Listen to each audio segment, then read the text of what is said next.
네, 저 평론가 조우석입니다. 지난주 저는 위대한 기독교의 순교자 김하식 목사 이야기를 전해드린 바 있습니다. 사람들 반응도 생각 이상으로 훈훈한 걸 제가 확인을 했습니다. 사실 그런 분, 정말 걸출한 개신교의 상징적인 인물을 소개했다는 것 자체가 저는 굉장히 가슴 뿌듯합니다. 그런데 오늘은 문재인 출생 의혹과 관련해서 등장한 제2의 제보자 김인호 선생이 알려준 또 다른 뜻밖의 인물 두 분을 마저 소개를 할까 합니다. 이제 대한민국의 김인호 선생을 모르는 분은 거의 없을 것입니다. 지상파와 공중파, 조중동이 외면하지만 알 사람은 다 합니다. 그럼에도 불구하고 짧게 소개를 하자면 그분은 국군 방첩부대원 출신입니다. 남북으로 가면서 첩보활동을 했던 진정 숨어있는 노병이고 문재인 아버지 문영영이가 흥남 지역의 공산당 거물이라고 하는 걸 폭로했던 엄청난 분입니다. 종종 저는 그런 생각을 합니다. 만일 그분이 김인호 선생이 좌익이었다면, 좌빨이었다면 이미 좌빨 애들은 그분을 영웅으로 만들고도 남았을 것입니다. 사실입니다. 비전향 장기수도 그렇고 탤런트 문근영이의 외할아버지인 빨치산 출신 윤학진 등등조차도 모두 윤학진에 대해서 영웅이자 통일운동가 따위로 뛰어온 것이 누굽니까? 바로 좌빨들 아니겠습니까? 그에 비해서 우리 대한민국 자유우파 쪽 사람들에 대한 예우는커녕 그를 기억해 주는 이조차 드문 게 바로 우리의 현실입니다. 김인호 선생은 그 점에서는 안타까운 케이스지만 어쨌거나 그분의 깜빵 동기 중에 하나가 김하식 목사였던 걸로 그치지 않고 또 여러분이 있습니다. 그 중에 한 분이 평양교도소, 김인호 선생이 평양교도소에 있다가 흥남교도소로 옮겨갑니다. 그때는 물론 평양교도소라고 안 하고 평양교화소라고 한답니다. 어쨌든 평양교도소에서 만났던 사람 중에 조영창이라는 분이 있다고 합니다. 그분이 누구냐? 북한의 민족 지도자로 조명한 김일성이보다 훨씬 대중적인 인기도 있었고 인품도 뛰어난 고당 조만식 선생의 아들이었습니다. 고당 조만식 선생을 오래간만에 사진로 한번 확인해 보시도록 하겠습니다. 바로 이분입니다. 정말 고결한 인품의 소유자라고 제가 알고 있습니다. 여러분이 정말 아시는 분은 많이 있을 것입니다. 그런데 그 조영창은 아버지를 닮아서 그런지 조만식 선생을 닮아서 그런지 인품이 뛰어났다고 하는 게 김인호 선생의 증언입니다. 순교하신 김진수 목사를 위해서, 왜냐하면 같은 평양교화소에서 있었으니까 밤새워 철야 기도를 올리는 등 진지한 태도는 결코 흔한 게 아니었다고 합니다. 공자에서부터 셰익스피어를 오가는 인문학적 지식도 굉장했다고 제가 책에서 봤지만 가끔은 배꼽을 쥐게 만드는 유머 감각도 있었다고 합니다.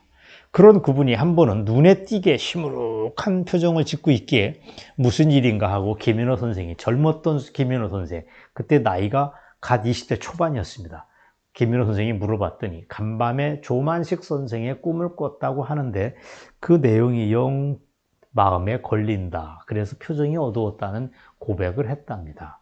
그건 지금 생각해보면 예지몽의 다름 아닙니다. 아니나 다를까 며칠 뒤에 북한 노동신문에 기사가 떴습니다. 평양에 와 있던 48년 그때인 것 같습니다. 5월 달에 있었던 남북 지도자 연석회의인가 그때인 것 같습니다. 그때 평양에 와 있던 백범 김구가 조만식 선생을 모시고 서울로 갈 수 있다 뭐 이런 얘기가 보도에 났던 모양인데 그 기사를 본 뒤 조영창 씨가 한마디로 잘라 말했다고 합니다. 이건 불가능한 얘기다. 왜? 오로지 북한 주민들만을 생각하는 분이 어떻게 그들을 내버려 둔 채 남한 땅으로 갈 수 있을까? 그런 걱정을 땅이 꺼지게 했다는 얘기가 그 책에 등장을 합니다.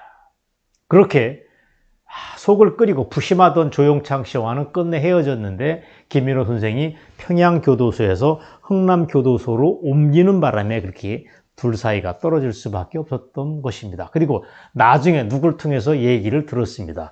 그 조영창 씨는 끝내 아오지 탄광으로 끌려갔다고 합니다. 자, 그런데 조용창보다 더 관심 있는 인물이 또 있습니다. 뜻밖의 재소자, 깜빵 동기 중에 한 분이 통일교의 문선명 씨입니다. 이 김인호 선생이 참 이 감옥에서 동기들이 이렇게 화려한 면면이 있다는 게 저는 재밌습니다. 뜻밖의 재소자, 깜빵 동기 중에 한 명이 문선명 씨인데, 문선명에 대한 언급은 능라도 여관이라는 책에는, 여러분이 교보에서 구입할 수 있는 책에는 나오지 않습니다. 그것보다도 35년 전에, 그러니까 나온 책, 1985년도에 나온 책 서울로 가는 길이라고 하는 책에 등장을 합니다. 바로 이것입니다. 서울로 가는 길. 여기에 등장을 합니다. 서울로 가는 길에는 그래서 제가 확인을 해봤습니다. 서울로 가는 길에는 나오던 내용이 왜 능라도 여관에는 빠진 겁니까? 라고 김인호 선생한테 여쭤봤습니다. 그랬더니 이게 너무도 중요한 대목이라서, 자기 깜빵 동기 문선명을 다루는 대목이라서 다음 기회에 다른 책에서 별도 책으로 낼까, 이런 활용할까 싶어서 그랬다라고 밝히셨습니다. 자, 여기에서 통일교 지도자 문선명 씨의 젊은 시절의 사진을 함께 보시겠습니다. 바로 젊었을 때 사진이 낯설기도 하고 친근한 연속성도 있고 뭐 그렇습니다. 이 젊었을 때의 문선명의 모습입니다. 자, 지금은 문선명에 대한 언급을 짧게 하겠습니다. 제 관심은 오해하지 마시기 바랍니다. 기독교에서 얘기하는 2단이다. 문선명이 2단이다, 3단이다 하는 논쟁과는 그건 제 관심이 아닙니다. 그분은 개신교에서 나와서 통일교로 가지를 쳐 나갔는데 그게 50년대 중반 이후로 알고 있습니다. 따라서 문선명 총재의 초창기 모습이 담겨 있기 때문에 저는 굉장히 흥미롭게 봤을 따름입니다. 아는 이는 알듯이 문선명은 평안북도 정주 태생입니다. 정주. 1954년도에 서울에 와서 통일교를 창설을 했는데, 이 통일교는 제가 알기에는 순결을 중시하는 가정윤리에다가 반공 사상을 결합시킨 거라고 알고 있습니다. 바탕에는 뭐 기독교 신앙이 깔려 있겠죠. 그런 문선명 특유의 반공 사상은 지금부터 언급할 북한 교도소 생활의 영향이 아닌가, 흥남 교도소에서 받았던 영향이 아닐까라고 짐작이 됩니다. 자, 그럼 책에 문선명을 대체 어떻게 표현을 했을까라고 궁금해서 제가 옛날 책까지 뒤져봤습니다. 김인호 선생은 저번에 방송에서 말씀드린 김화식 목사를 성자라고 표현을 했지만, 문선명에 대해서도 감옥 안의 성자라고 또렷하게 표현을 했습니다. 감옥 안의 성자라고 표현을 했습니다. 직접 그거를 여러분과 함께 살펴보시도록 하겠습니다. 자, 중간 제목이 바로 감옥 안의 성자로 되어 있습니다. 그 밑에 줄을 증거를 유심히 보시기 바랍니다. 저는 이 책을 빌려서 봤는데 제가 친 밑줄을 친 게 아니라서 좀 지저분하게 보일지 몰라도 많은 사람이 관심 있게 봤다는 뜻으로 이해하시면 좋겠습니다. 역시 문선명, 그분은 남다른 데가 많았다. 그는 항상 고든 자세로 앉아 있었는데 누구라도 피곤해 지쳐서 서로 기대고 벽에 비스듬히 기대서 앉아 있는 게 보통인데, 문선명 선생만은 항시 정좌를 하고 있어서 앉음과 잠자리에 누운 태도가 분명했다. 심지어 그는 공산당 골수 간수들까지도 인정하는 모범수였다 라고 이 책에 되어 있습니다. 저는 이 대목을 참 흥미롭게 봤습니다. 문선명의 경우 교도소가 보통 뭐 앉아만 있는 게 아니고 밖에 나가서 작업하러 끌려 나가는데, 교도소 작업할 때도 군말 없이 잘했지만 새벽에는 다른 재소자들보다 한 2시간 정도 일찍 일어나서 묵상과 기도를 올리는 등 종교인의 모습도 한결 같았다고 합니다. 그 금쪽 같다는 잠자는 시간을 그만큼 할애한 것부터 예사일은 아닙니다. 실은 문선명만이 하는 새벽 냉수육이라고 하는 것도 그 누구도 따라하기 힘든 일로 책에 서술이 되어 있습니다.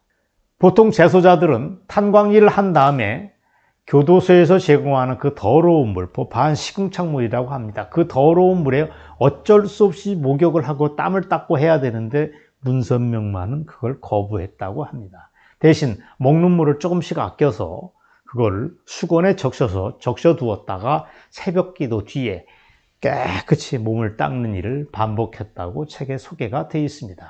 당시 문선명은 3년형을 언도받았다고 합니다. 제목은 사회혼란죄였다고 하는데 그거는 반동죄와 같은 제목이었다고 하는 게 김인호 선생의 회고입니다. 구체적으로는 1948년 그때 북한 지역에서 금지된 종교 활동을 했던 것이 바로 제목인 거로 알고 있습니다. 그런 문선명과 김인호 선생은 함께 출소를 합니다. 어떻게 같이 출소를 하냐면 흥남 지역에 수복된 다음에 국군과 미군에 의해서 수복된 다음에 극적으로 함께 풀려나서 생명을 건집니다. 하루만 늦었어도 문선명의 목숨은 없었을 것이다. 하루만 늦었어도 김인호 선생은 오늘날 살아있는 인물이 아니었을 것이라고 하는 얘기를 저는 알고 참 신비롭다고 느낍니다. 어쨌거나 그렇게 풀려난 문선명은 훗날 서울에서 종교활동을 하면서 종교적 거물로 몸집을 불립니다. 그리고 훗날 구소련의 고르바초프를 만나서 그 사람 앞에서 종교의 자유를 허용하고 무신론을 폐기하라고 큰 소리를 빵빵 치게 됩니다. 북한의 흥남교도소에서 생사를 오가던 문선명이 그렇게 반세기 세월이 흘러서 이렇게 또 다른 운명을 개척했다는 걸 들으면 참 흥미롭게 짝이었습니다. 그리고 바로 그 이듬해 1991년도에 김일성을 만납니다. 그리고 그 면전에서 당신 주체 사상을 내려놓으라고 충고를 했다고 하는데 저는 이 모든 게 통일교의 교리라든가 아니면 그 이후 반공산주의 운동이라고 하는 게 흥남교도소의 체험과 무관치 않은 것으로 보입니다. 어쨌거나 김인호 선생이라고 하는 놀라운 기억력을 가진 노병 덕분에 90세를 넘긴 노병 덕분에 우리는 위대한 순교자 김하식 목사가 어떻게 공산주의의 싸움에서 돌아가셨는가를 알게 됐습니다. 그게 중요합니다. 그리고 문선명이라고 하는 또 다른 종교 지도자의 젊을적 삶도 우리는 알게 됐습니다. 그리고 조만식 선생의 친아들인 조영창 씨랑 관련된 얘기도 관심 있게 파악을 했습니다. 어쨌거나 이번 방송으로 저는 연속된 방송으로 윤월 스님의 컴퓨터 같은 기억력도 놀랍고 경이롭지만 김인호 선생의 증언이 이만큼 정말 빼어나다. 여기에 대해서 그 옛날 어떤 못난 사람들이 좌빨들이 가타부타 이 증언이 맞다 안 맞다 얘기를 하지만 이제는 이 방송을